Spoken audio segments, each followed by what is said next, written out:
Hey guys, welcome back to our channel. In this tech tutorial video, we're going to show you how you can edit drop-down lists within your sheets on Smartsheet.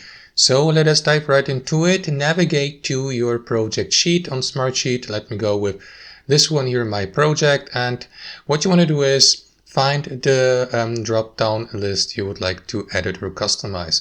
So go through your sheet. Like for example, you can do this through the grid view or through the table view or the Gantt view. I will go with the grid view.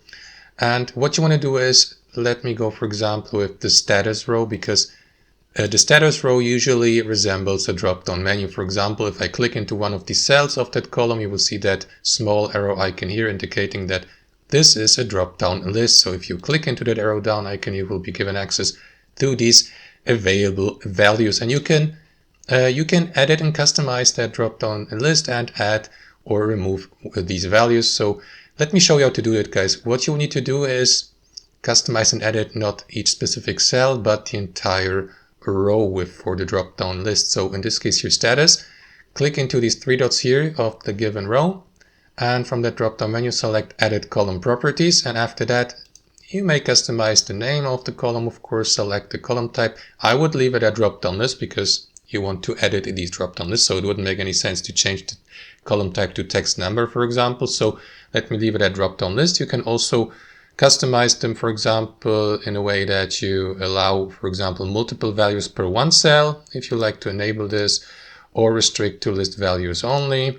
Now, speaking of these values, guys, as previously mentioned, you can remove them or add new to that list. So let me remove, for example, the blocked value. Sorry, just clicked off.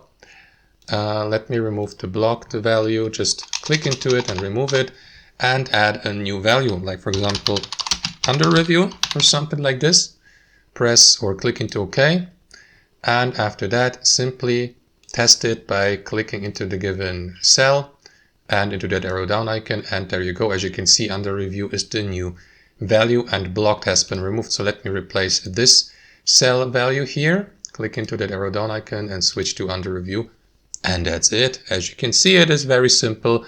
Hope you enjoyed this video, got some real value from it, and we'll see you next time on our channel.